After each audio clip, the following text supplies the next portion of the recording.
Good morning. We were going to extend our learning in this particular period from where we have left in the last class. So in the last class, essentially, we have understood an important term called slip angle, cornering stiffness, pneumatic tread, and so on.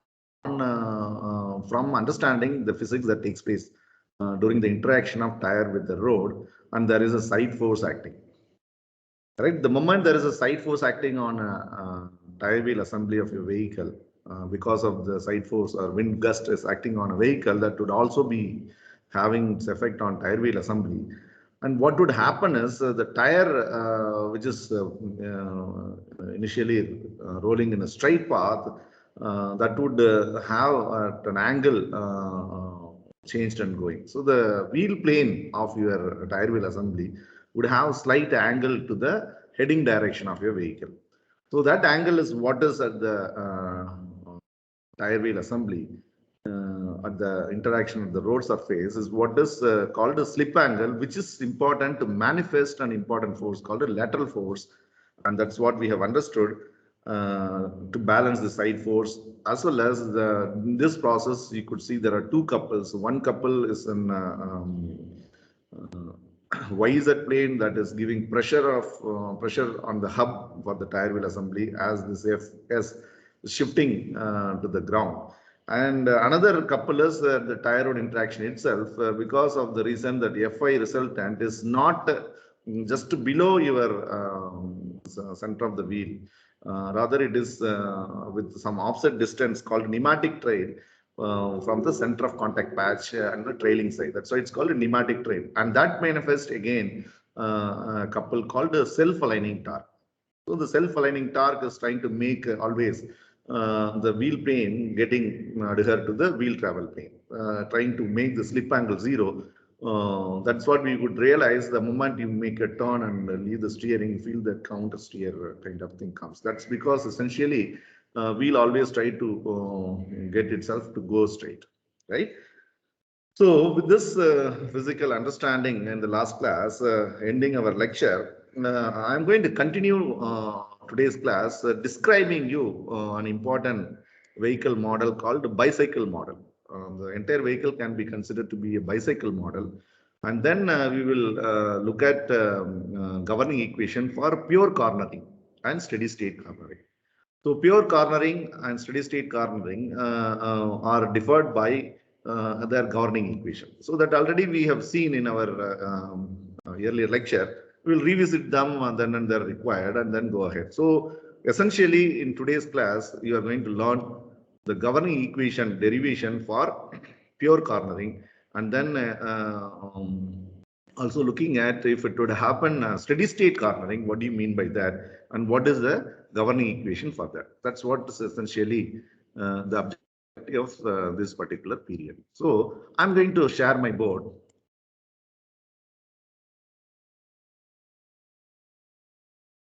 Visible to you. This is lecture number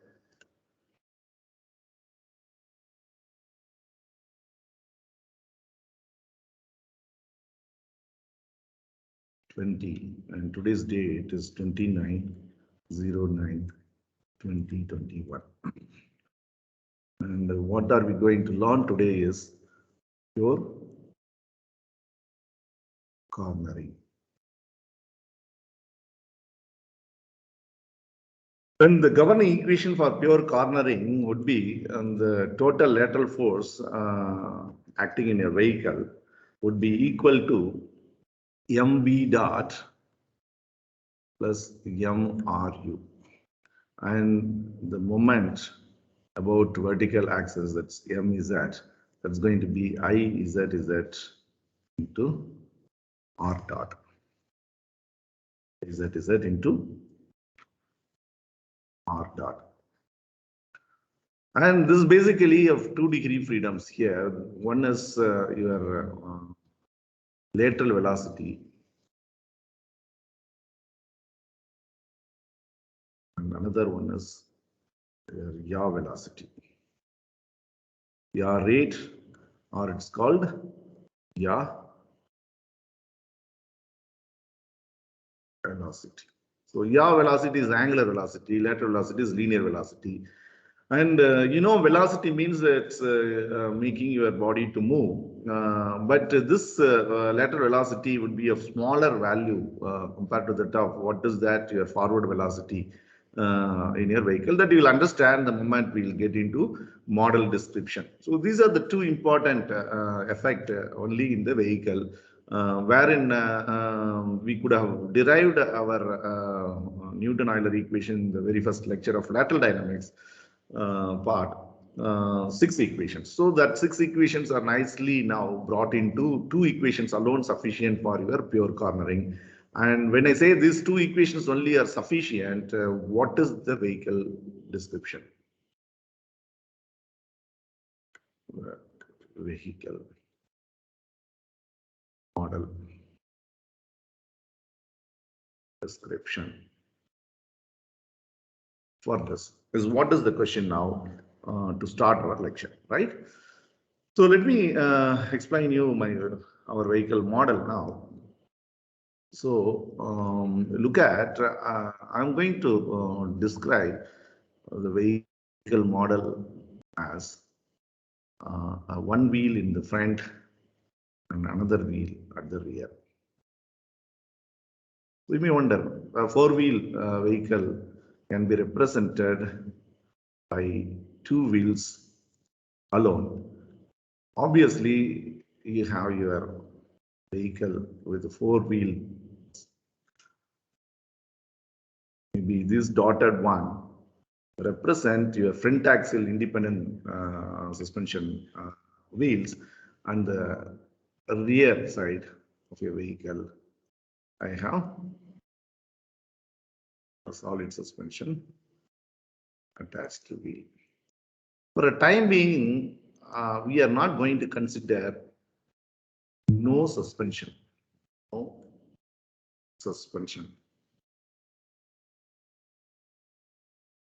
system in this model.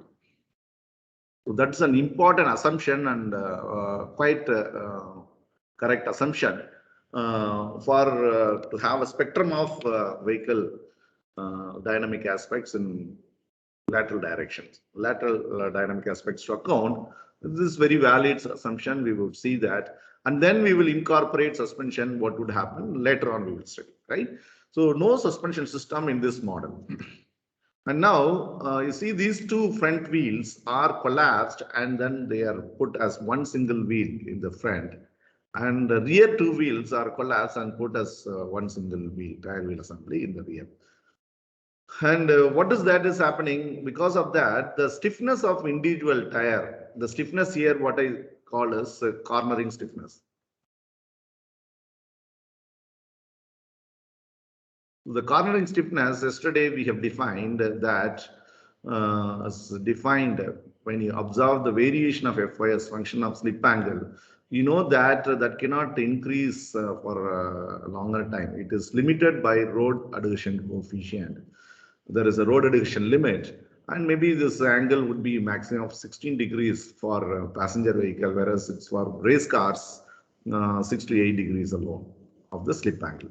So here is where you defined your cornering stiffness C alpha, and that is defined essentially by this dou Fy by dou alpha when alpha equals 0. That's why I draw the slope from the origin, and the slope of this would give me the constant value, and that's what is called cornering stiffness. And this cornering stiffness for individual wheel, if I know, when I have my bicycle model, that would become double the value for this. So the collapsed 2 wheels in the front would have double the value of cornering stiffness. And here it is double the value of cornering stiffness of individual tire wheel assembly, right? That is what you have to understand. And then the vehicle is one single mass considered. We do not going to consider now in this model description as 2 masses like you have considered in your ride vehicle model, quarter car model, or pitch and bounce model, right? In pitch and bounce model, of course, you have only taken vehicle body mass alone and you neglected your unsprung mass. But in quadra car model, you have discretized the entire vehicle model into two masses group. One is sprung mass of the vehicle and unsprung mass of the vehicle. But here in bicycle model, we are going to consider a whole mass, entire mass of the vehicle. Mass of the vehicle in this model, and that's M, right? So that would be acting at its CG location. Let's say this is centroidal location or center of gravity of your vehicle, and these two wheels are connected by this straight line. And since there are two wheels, and this model is popularly known as bicycle model.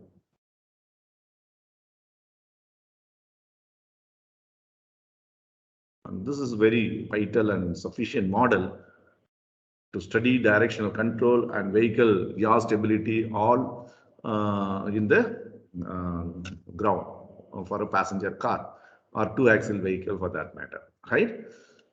So now let's look at the geometry now. So the entire mass of the vehicle, the weight of the vehicle at CG location. So this is the CG location. And the CG location would be from the front axle at a distance A. So we have seen that sometime in textbook, instead of A, it will be L1 or A. So don't get confused. Now the small letter A represent the location of CG from the front axle. And small letter B represent location of center of gravity of the vehicle from the rear axle. The moment suspension is not considered in the model, what would happen? There is no accountability of load transfer, either in longitudinal direction during traction or braking, or in lateral direction during hard cornering. So that is not considered. That is an important effect because of this assumption, no suspension. So the entire vehicle is considered to be one rigid vehicle, right? One rigid vehicle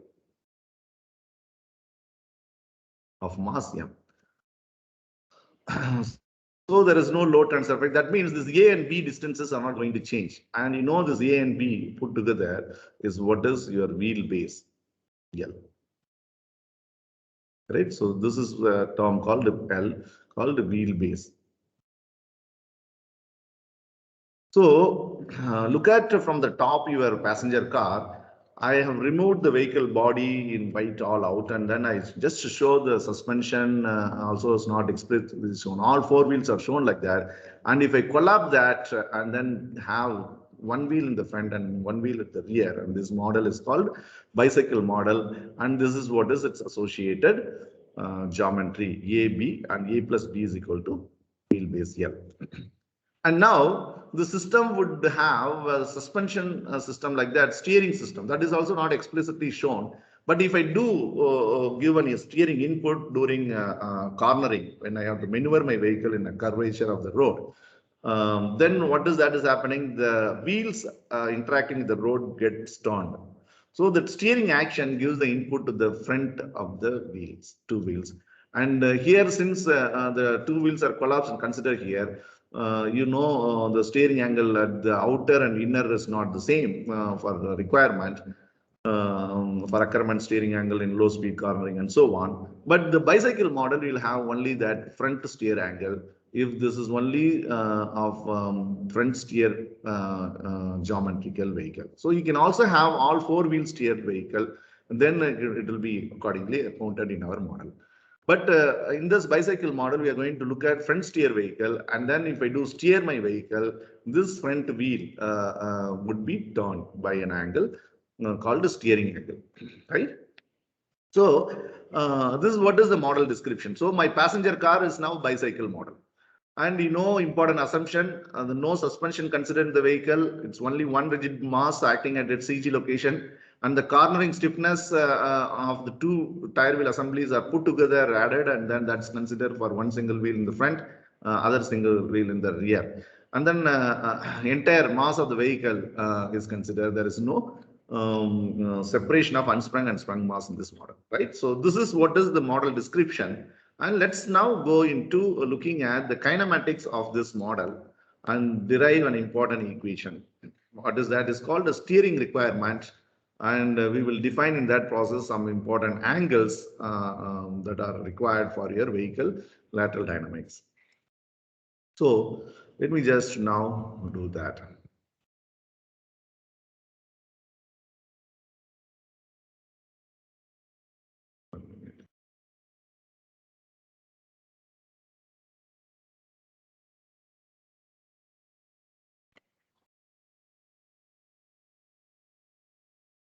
Just a minute. I have my left alignment.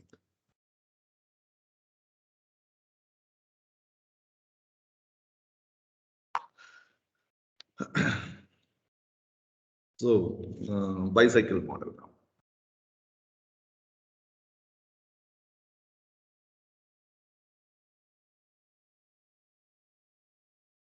So what is that I'm going to do now is in bicycle model, I'm going to describe some of the important kinematic parameters and the geometry of your vehicle in detail when you are giving some steering input. So for that, let me just consider my bicycle model with some steering input in this. So look at now. So this is my vehicle and this is my front axle now with some steering input. And the rear axle is solid axle. So there is no, it's only front wheel steered vehicle. So there is no steering action here. And this steering input given here is represented by the inclination of this wheel plane to the vehicle heading direction like this. So this angle is what is now steering angle, say delta subscript F, front wheel steering angle. And because of that, now what would happen? There would be a lateral force that is necessary to develop because it's going to take a turn. It's not 1D motion, it's going to be 2D motion. So you would have a lateral force develop, and the lateral force developed is because of manifestation of friction, your slip angle that is taking place. That's what in the last class we have essentially looked at. Whenever there is a side force acting, you see that you have your slip angle happening. So this slip angle here is the negative slip angle. If I consider my tire axis system is SAE axis system. So SAE coordinate system. If this is my X direction, this is my Y direction, and then the one which goes down the ground is Z direction. The angle measured here is now in negative Z direction. So it's a negative slip angle, right? So that you remember. So now the same way as this is going to be given some turn, you would have your slip angle defined now because of this velocity. So this is slip angle now measured in counterclockwise, that's negative. So this is in front of the tire wheel assembly. So it's referred by alpha F. So this vector what I have drawn refer is what is wheel travel direction now. It is at an angle to the wheel plane, and this wheel travel direction is given by the velocity, and you would have now your center of turn, instantaneous center of rotation somewhere at a position somewhere here, say somewhere here. So now you have your CG somewhere located here, and you see this entire rigid body will turn about this ICR.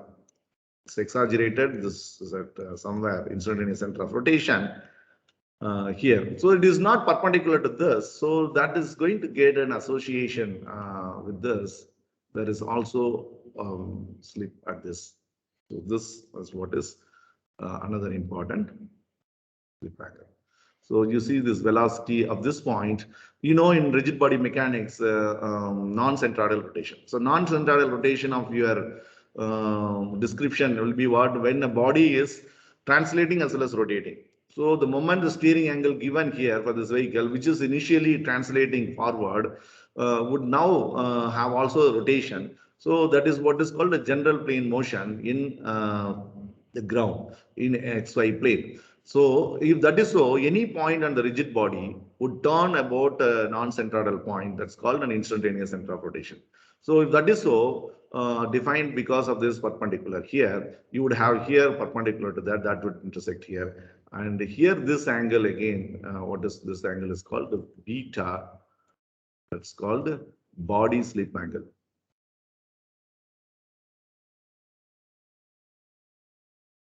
So what does this is called? It is simply slip angle. Slip angle in the front. This is called body slip angle or vehicle slip angle. That means the vehicle initially going straight would have its velocity direction at an angle beta to the longitudinal direction of your vehicle. And this angle, what I have drawn is exaggerated, appears almost some 10 to 15 degrees, but it is very, very small angle, right? Remember that. So, similarly, any other point, what is my another point of interest? Another point of interest is this contact patch at the rear tire wheel. So here also there will be a slip angle, and that angle is say this, just like slightly exaggerated diagram.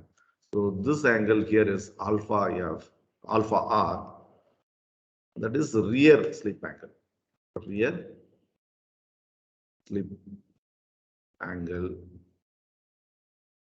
at the rear of the contact patch. So from this normal, if I draw that, that would meet again here. So I was trying to accommodate this in this board itself. That's why it is appearing like this. But in case of a meter high speed and you are taking a small steering angle given, this radius R, turning radius called capital R, is not finite like what is appearing in this board. It would be around 30 to 50 meters radius. So I cannot accommodate, but I am to accommodate these angles here, alpha F, alpha R, beta, all I am drawing bigger angle. So if this R has to be 30 meters and the wheelbase say around 2.8 meters of the vehicle, then you see that that picture is to accommodate. I have to obviously draw an exaggerated angle, but their angles are very small. If those angles are very, very small, you know, cos of those angle 1, sine of those angles are angle itself, right? Remember that. So now, this is what is its kinematic diagram. So I have drawn what are here all velocities. I have drawn all the velocities. So I can resolve this velocity into two components. One is like this, another one is like this. So this is not along this line. It is perpendicular to this line. So here, what is that is coming along this is what is now forward velocity I will call small u. And what is there coming here is what is v, that is lateral velocity. So this v here is lateral velocity. So it's a component of velocity of your vehicle at CG in a lateral direction of your vehicle with respect to the SAE coordinate, which is fixed at the CG location of your vehicle. So SAE coordinate system is the other way. It's a Cartesian coordinate system represented by your right hand, and these three fingers, if you stretch and at 90 degrees each other, the index is forward direction of the vehicle, middle finger represent from left to right your lateral direction positive, and the one which goes down is vertical direction positive. So that is the coordinate system. That's for vehicle as well as for tire contact patch. So we consider like that and describe this. And similarly, you would also have the velocity over here. This velocity, and I would have here all this. So I can resolve this. The beauty here is this value, this beta is smaller than this. That means this value is not V. This is greater than V. So this angle value here is not V. It is V plus AR. So you may ask, what is this AR? So what is R here? R is that as the steering given, this body is turning about this. So there is orientation change in the top view, and that orientation rate is what is changed, is what is called yaw velocity. That's R yaw velocity. So the resultant motion of your vehicle, that is translating as well as the vehicle rotates about the CG, can be resolved into pure translation and rotation about CG, if I consider like that. This frame now, let's say this is point A and this is point B. So point A refer to the contact patch center at the front, and point B refer to the contact patch center at the rear of the tire wheel assembly. So now the point A, where is it located? It is located at this point A. Now distance from here is A. So that's your small a, and this is your small b, right? You know that. So since this is changing its orientation, this AB is rotating about the CG location. And the linear velocity at A would be what? R times A. So that's what is getting added here, A times R. So this is that component here in lateral direction. And similarly, now you would easily say yourself that here, this is the component and this is the component here. So this component is U, and this component again along this axis of the vehicle is U. So this small u is what is forward velocity or velocity component along the longitudinal direction of the vehicle. So forward velocity component along the x-axis of the vehicle, along the longitudinal axis of the vehicle. When this u is constant,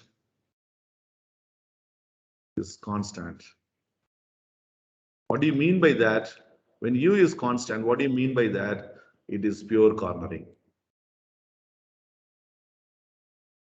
That means it's pure cornering. That means there is no variation in the speed in the forward direction.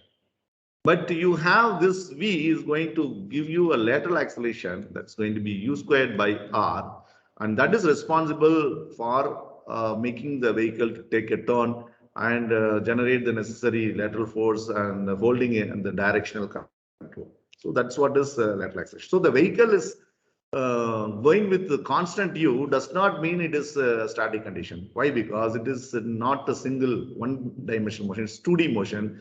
At that time, you have this lateral acceleration. So this is accelerated body, right? So this lateral acceleration role, you understood it is to hold the directional control or on the curve intended for the given steering input. Right. So now let's develop further our understanding in this model. So what is that here? This u, what is this component going to be? This component going to be, look at now, this velocity component is upward, unlike this velocity component, which is downward. Right. So that would be, since similar like AR you have, as this is taking a turn, this linear velocity would be there here. That is B times this small b times R. And that's greater than V, which is there here. That's why it is BR minus V is what is the velocity, linear velocity component here. At the CG location, it is only V. In the front, the point A, linear velocity in lateral direction is V plus AR, whereas at point B, it is BR minus V. So this is what is the basic kinematics that one should understand, correct? What is that is? Kinematics.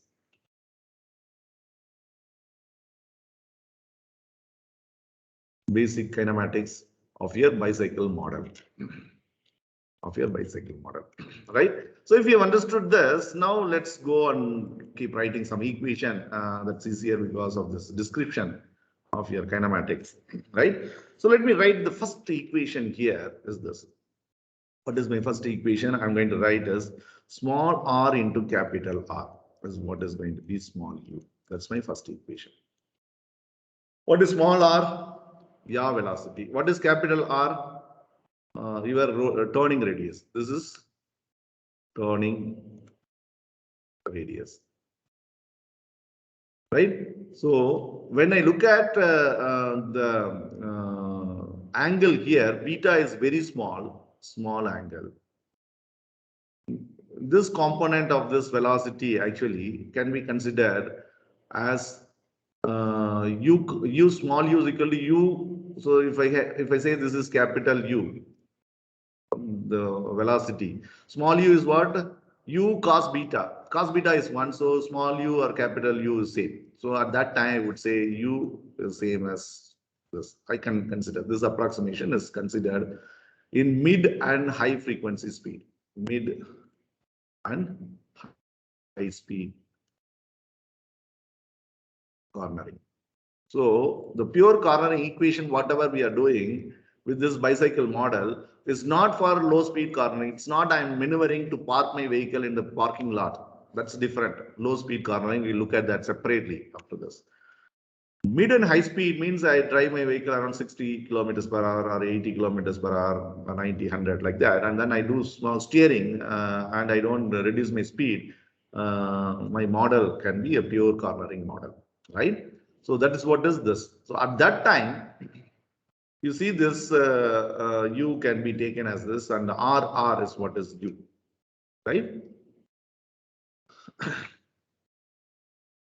And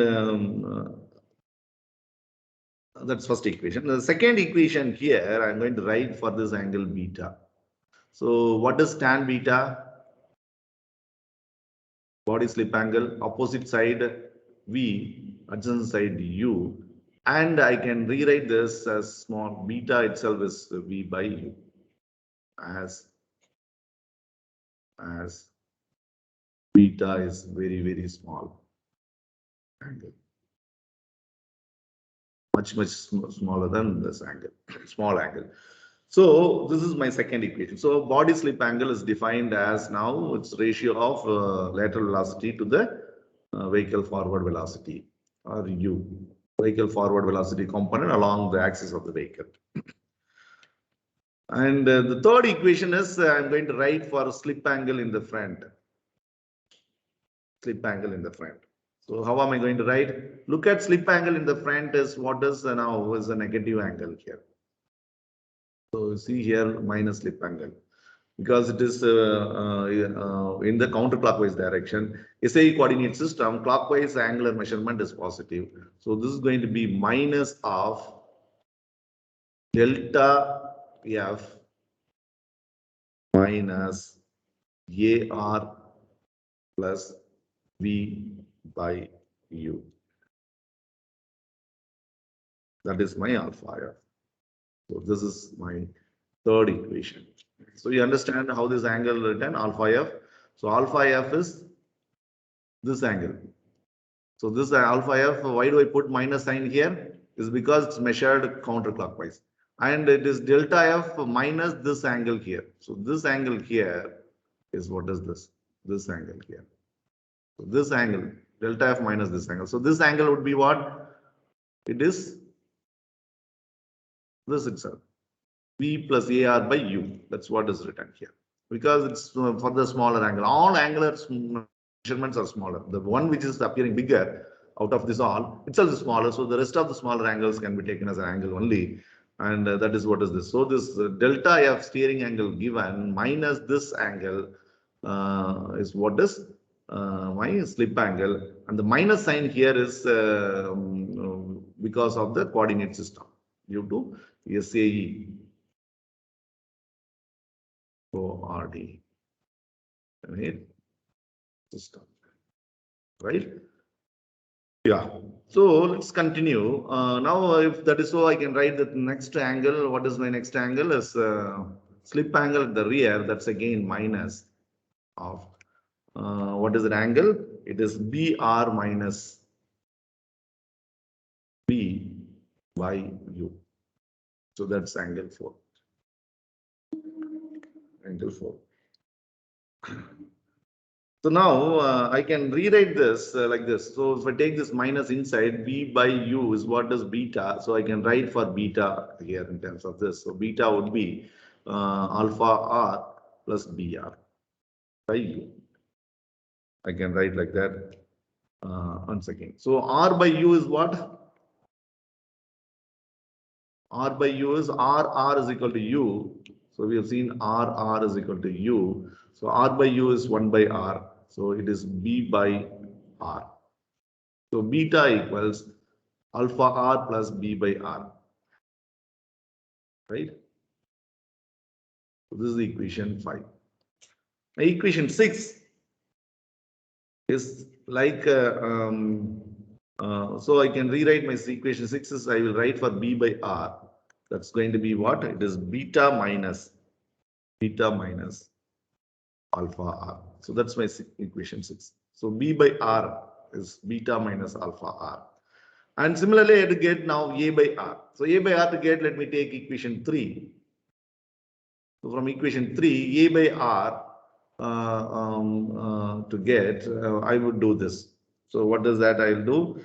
So I will rewrite that like this. So here, a r by u. So r by u is what is 1 by r. So it's a by r. So a by r from there would be equal to. So this minus and minus goes plus. I bring the rest of the term on the other side. So that's going to be delta f plus, because minus delta f comes on this side, it's positive. And I have here already positive alpha f, and this minus v by u is become beta. So here minus of minus plus, so plus beta. So here it's going to be minus beta plus alpha f. So that's how it's right. So that's my equation number 6. Sorry, 7. Now, see, I have here minus beta, here plus beta. So if I add these two, adding 6 plus 7, what do I get? I would get a plus b by r on one side. On the other side, I'll have delta f, beta goes off, and this is going to be alpha f minus alpha r. Alpha f minus alpha r. Try to do it carefully, right? Yeah. Yeah, that's correct. Alpha f minus alpha r. So when I add these two, beta goes off, and here it is plus alpha f minus alpha f. And this is my equation 8. So what is this a plus b? It's L by r is equal to delta f plus alpha f minus alpha r. Is what is my equation 8 that form. I just combine these here. So I needed what my equation as delta f. What is my steering input required for this? Is what does now I take on this other side. So it's L by r minus alpha f plus alpha r. So this equation, I call it as an important equation, kinematic relationship that relate slip angle and my steering angle. So the steering angle requirement for to negotiate the turning radius of vehicle with wheelbase L would be dictated by this. So it has to get alpha f this much and alpha r this much to have. So this is how I relate this steering angle with the slip angle that is manifested at the tie rod interaction. Let's call this as Roman letter 1. Equation Roman letter 1. Right. So this is what is the basic kinematic description of my bicycle model. Why do I say basic kinematic description? I do not consider any forces in this equation. I do not consider any forces in this equation. And you can also see this diagram. I did not show any forces. So it is not free body diagram. It is a kinematic diagram. So far whatever that I have explained is what is called basic kinematic relationships. And that helps us now to derive the equation for pure cornering, governing equation for pure cornering. So now what am I going to do is I'm going to draw my free body diagram and get my forces. Right. So let's do that now quickly. So now it's simple. So you are very much familiar with the model description, bicycle model description, and you know its basic kinematics and an important equation by Roman letter 1. And now let's go ahead with deriving our governing equation for the model. For that, let me consider the free body diagram.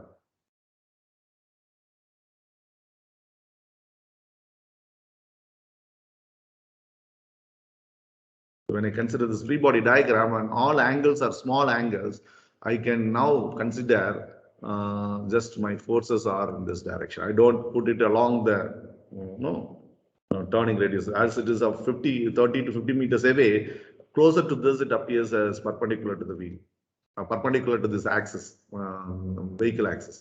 So this is Fy R, and I'll have here Fy. I consider this perpendicular to this with an approximation of the all angles involved are very small angles, right? And these two are there. And I have now here my free body diagram. When I do dynamic equilibrium, D'Alembert's force, that's going to be M into V dot plus MRU, right? So that's what we have seen. So first equation of your pure cornering is what? Fy is mv dot plus mru. So that's going to be here. So this sum, which is equal to Fy F plus Fy R. So I have to write now FIF plus FIR in terms of vehicle parameter. That's its mass and its vehicle geometry. So vehicle geometry, I know that it is at a distance A, this is at a distance B, and A plus B is wheelbase. And so this is all you know, right? Let's call this contact patch distance A, this contact patch point directions B. Okay, so here delta YF and delta YR I have to substitute, and that is going to be easier. So MB dot plus MRU is going to be what is my FIF? This relationship I'm going to use.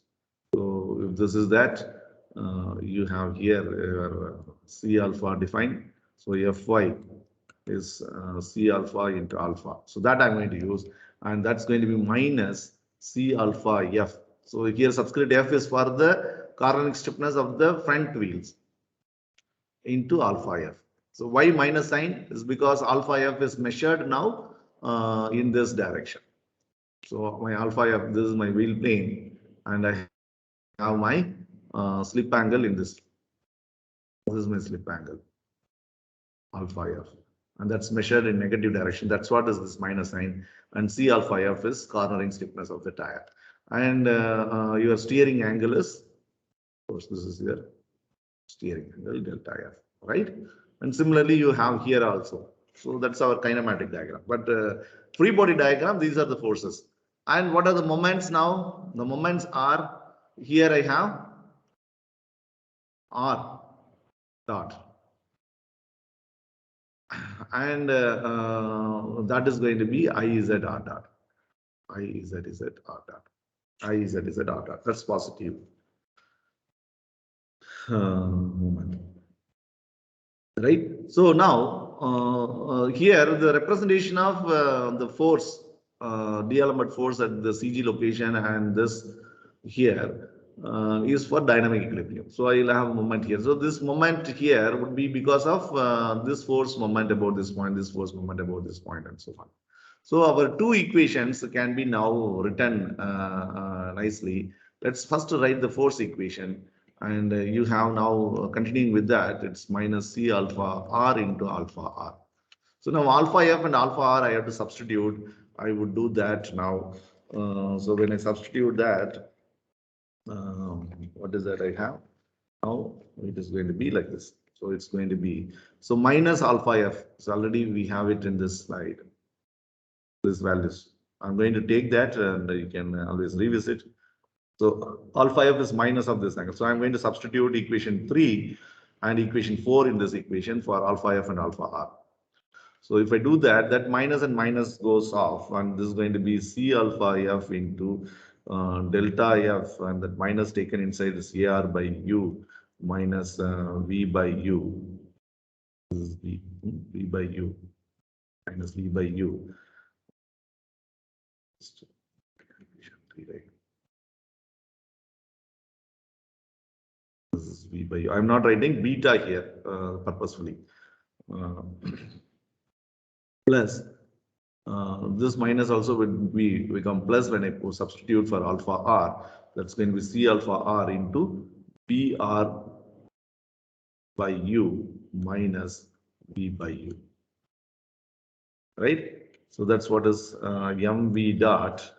And since there is r here, I take it on the other side. So that's going to be minus mru on this side. So why do I write that? It's all because of 2 degrees of freedom model with R and V, right?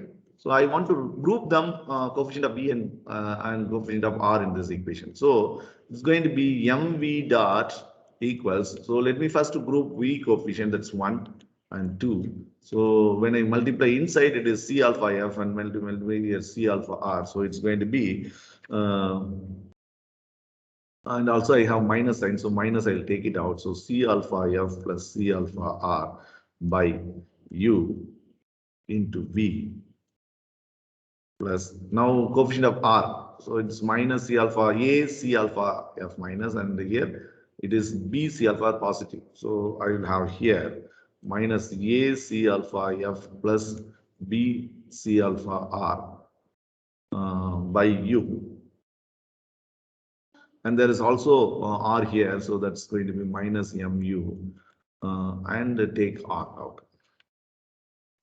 And then there is term delta F. So that term is plus C alpha F into delta, C alpha F into delta F.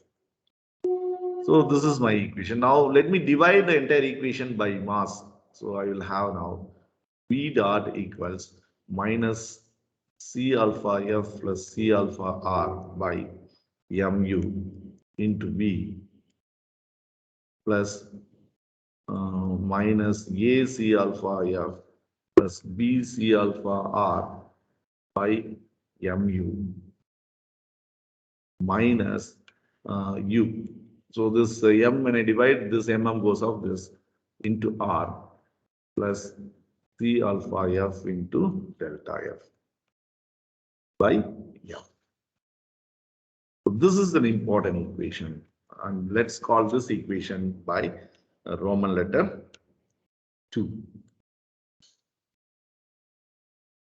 Look at now, I have one equation which is rate of change of lateral velocity, that's lateral v dot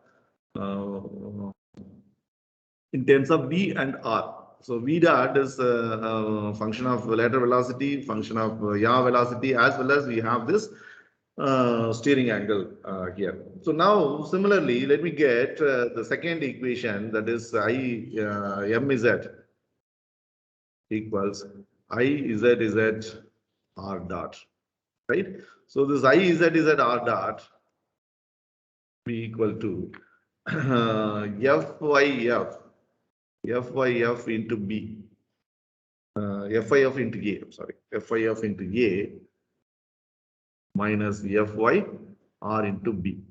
So you understand how is it. So look at this free body diagram. I have in the front FIF, and if I take a moment about the CG location, so FIF into A is clockwise, that's why it's positive. And here FIR into B is counterclockwise, that's why it's negative. And that's what is equal to my DLM's equivalent moment here, that is IZ R dot. So this is that coming. So now this, if I substitute, it is minus C alpha F into alpha F into A, minus of minus become plus C alpha R into B. So substituting for alpha F and alpha R, that's equation 3 and 4 from the previous slide. Like you substituted these two, I can further reduce this equation. That's going to be IZZ R dot equals this way. So let me substitute that. So when I put alpha F, that's minus angle. So minus of minus become plus. So it's C alpha F into delta F minus AR by U minus V by U into this A. And then alpha R is minus, and I bring this plus, and that minus bracket minus C alpha R into BR by U minus V by U into B, right? So now group V and R together. So if I group that, what is that I'll have? I will have here this V first, let me take. So AC alpha F, that's minus. So minus AC alpha F. When you see here, it is minus and minus become plus BC alpha R plus BC alpha R by denominator U is there into B. Then R coefficient. So this minus here and here it's plus. So let me put that here clearly. So plus into C alpha F into A into A. So A squared C alpha F minus A squared C alpha F by U. And here it is B squared minus again, right? So minus B squared C alpha R. Common for both the denominators U. Let me take that here into R. And of course, the steering angle is there, and that's multiplied with A. So that's going to be plus A C alpha F into delta F. So now again, I just wanted what not IZ R dot here. So this IZ also, if I bring it and if it is R dot here, so this is going to be IZ down denominator, and here it's going to be IZ, and here it's going to be IZ, right?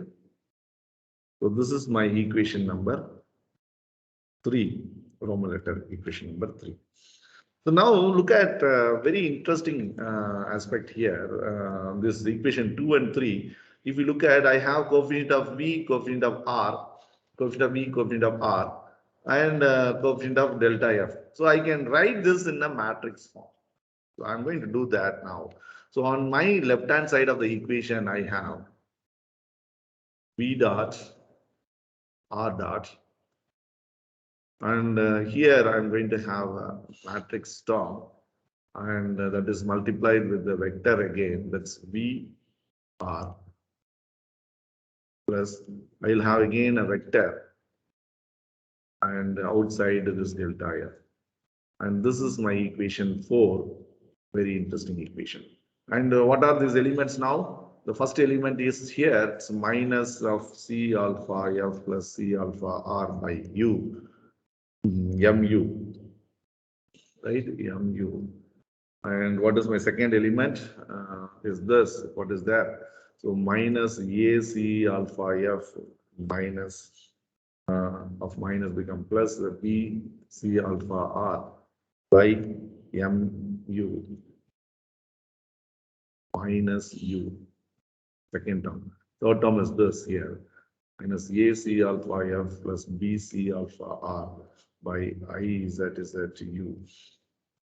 And this term here is minus, if I take out common, it's going to be A squared C alpha F plus B squared C alpha R by IZZU. That's minus sign here. So these are the elements A11, A12, A21, A22 of the matrix A.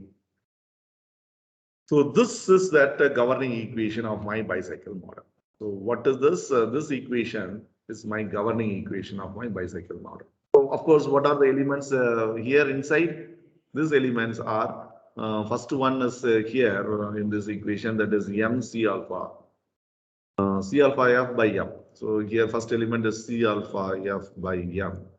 And here it is A, this term, A C alpha F by I, etc. So if you look at in this equation 4, you see all motion parameters referred by V and R, and the vehicle parameters. Mass is there, mass, moment of inertia, IZ is there. You have your vehicle geometry A, B present. You have your tire cornering properties, yes, C alpha F, C alpha R present. You have steering angle, all. So this equation is derived in a unique form now or in a typical form that's called the state space form. This format is what is called state space format. If I have this vector referred by q dot vector, that's equal to this matrix. So what is the size of this? 2 by 1. This matrix 2 by 2. This is 2 by 1. And this is 2 by 1. So, and this matrix 2 by 2 square matrix as A matrix. And here V R is Q matrix, Q vector plus small b vector times delta F. And this form, this let's call as equation 5, called the state space form.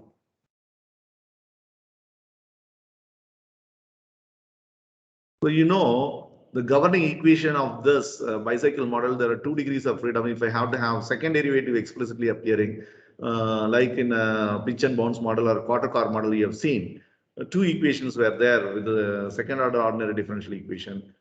We have not made an attempt to make that in the state space form, but here this basic kinematic understanding and the substitution of these angles generally bringing to a form, writing it in this form, where these 2 degrees of freedoms are represented by 2 single degree freedom equations of variables called the Q variables. Those are called the state variables. These are called the state variables. What are state variables? Lateral velocity and yaw velocity of your model. This matrix, what is called the state matrix. Very important matrix. So if I have my data of my vehicle, I would have my state matrix. By having the state matrix, I can characterize my vehicle. I can find the steady state response of my vehicle, or what is called the steady state gain or transfer function of my vehicle. I can find what is the transient response of my vehicle. Everything if I have to do, this A matrix is sufficient. If I have to do a control study, control system study, or design of control system for yaw stability, A matrix is an important matrix. So the state space representation is a modern technique, modern control system requirement. If we have a state matrix of your system, it is easy for to develop controls design, control design. So that is what is the beauty of this format and this matrix A. So vehicle state matrix for lateral dynamics means this is what is. So you know mass of the vehicle, you know IZZ of the vehicle, you know the constant cruising speed of the vehicle, U, and the tire properties, the geometry AB, all you have your vehicle nature in your hand. You have everything to talk on lateral dynamics. So that is what is this. So what is this B? That's called an input vector. So here input vector is single input. That's only one steering. So if you have multiple input, this vector become a matrix form. Then multiple input, multiple output problem it becomes. And what is Q dot? It is derivative of a state variable. So V dot and R dot. So this form of equation is very popular, and the main objective of my class today is to get this governing equation of your vehicle to this form called the state space form. So I'm going to stop at this point now, and tomorrow's class, let's look at the steady state cornering and then physical insight of your vehicle steady state cornering, essentially to derive an important parameter called the understeer gradient, and based on that we will talk on vehicle tendencies. So this is all for today's lecture. If you have any doubts for this derivation, you may ask. It is important for your examination point of view as well, right? And if you have any doubts, you can ask. Otherwise, I'll stop at this point of time.